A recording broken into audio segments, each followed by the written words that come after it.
बिस्मिल्लाहिर्रहमानिर्रहीम। अस्सलाम वालेकुम स्टूडेंट्स, आज का जो हमारा टॉपिक है वो है पीएच स्केल। पीएच स्केल के लिए जो फाउंडेशन है या जो इसकी बेस है वो है auto ionization of water.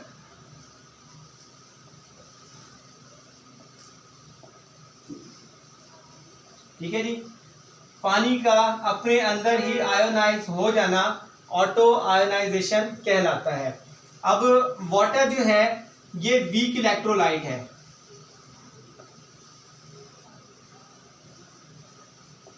Weak electrolyte है क्योंकि ये जो है ना आयोनाइज होता है, आयोनाइजेस टू स्मॉल एक्सटेंट।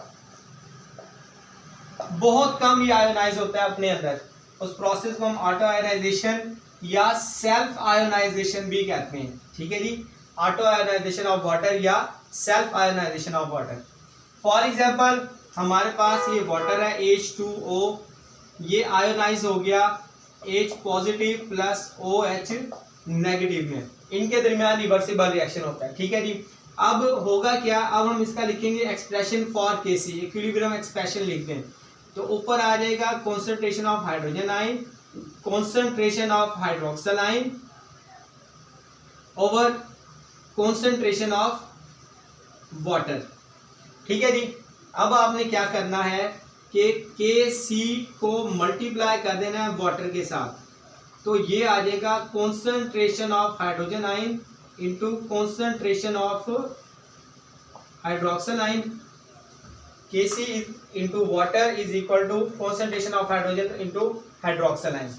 अब यहाँ पर आप एक बात नोट करें कि ये जो Kc इंटू H2O है ये होता है ionic product constant of water. ठीक है जी, ये क्या होता है, ionic product constant for water. ठीक है जी, इसको रिप्रेजेंट किया जाता है Kw से। इसे रिप्रेजेंट करते हैं इसे Kw से, और इसकी वैल्यू होती है 1 मल्टीप्लाई बाई 10⁻⁻14 और एट 25 डिग्री सेंटीग्रेड पर। ठीक है जी, तो हमारे पास जो ये वाला रिलेशनशिप था ये बन जाएगा concentration of hydroxyl ion, concentration of hydrogen ion, इन दोनों की product is equal to 1 into 10⁻⁻14 at 25 degree centigrade. ठीक है जी, जो पानी है इसके अंदर कॉन्सेंट्रेशन ऑफ हाइड्रोजन आयन और कॉन्सेंट्रेशन ऑफ हाइड्रोक्सिल आयन, ठीक है जी, ये दोनों होते हैं इक्वल। इन दोनों की कॉन्सेंट्रेशन क्या होती है पानी में, इक्वल होती है। 1 मोल वाटर के अंदर हाइड्रोजन आयन और हाइड्रोक्सिल आयन की कॉन्सेंट्रेशन इक्वल होती है। सो हमारे पास ये रिलेशनशिप आ जाएगा hydrogen ion into concentration of hydrogen ion is equal to 1 into 10⁻⁻14, या फिर आप कर लें कॉन्सेंट्रेशन ऑफ हाइड्रोजन आयन का square is equal to 1 into 10⁻⁻14। ठीक है, taking square root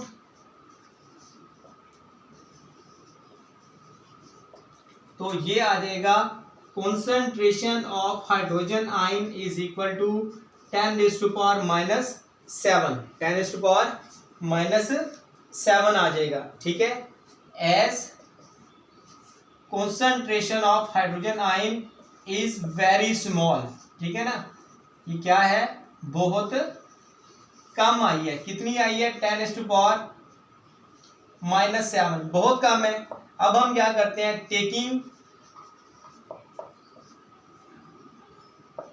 negative log on both side. ठीक है, इस इक्वेशन में दोनों तरफ नेगेटिव लॉग ले लें, तो negative log of hydrogen ion concentration is equal to negative log of 10⁻�7। ठीक है जी, अब एक चीज नोट कर लें कि नेगेटिव लॉग का मतलब है P और negative log of hydrogen ion concentration का मतलब है pH।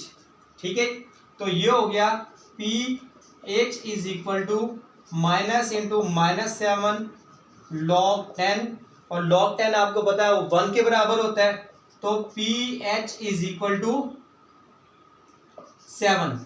ठीक है जी। इसी तरह जो POH होगा उसकी वैल्यू भी आ जाएगी 7। POH की वैल्यू भी कितनी आ जाएगी इसी तरीके से 7। तो pH plus POH is equal to 14। pH plus POH is equal to 14। ये MCQ में पूछा जा सकता है कि जो सम है pH और POH का कितना होता है, वो जो है 14 होता है। pH भी 7 होती है, POH भी 7 होती है, इन दोनों का सम कितना हो गया 14। ठीक है जी। तो ये हमारा long question auto ionization of water की जो बेसिस है, जो फाउंडेशन है, वो प्रोवाइड करती है हमें pH स्केल के लिए, बेस प्रोवाइड करती है।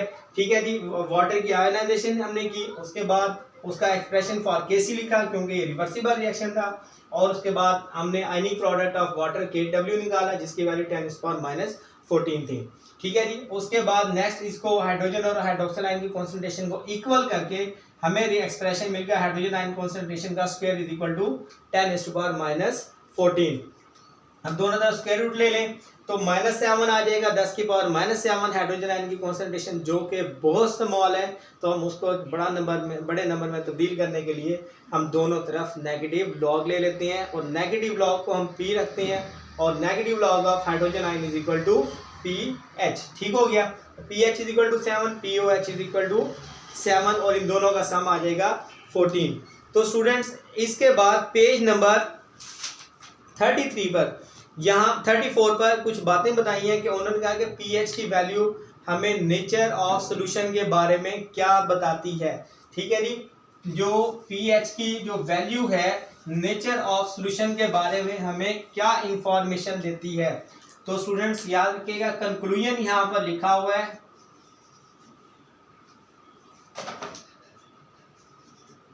ठीक है जी।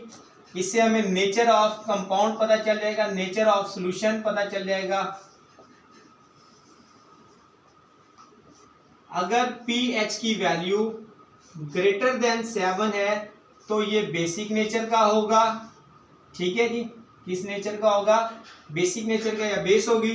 अगर pH की वैल्यू लेस देन 7 है तो वो एसिडिक होगा, और अगर pH की वैल्यू इक्वल टू 7 है तो वो न्यूट्रल होगा।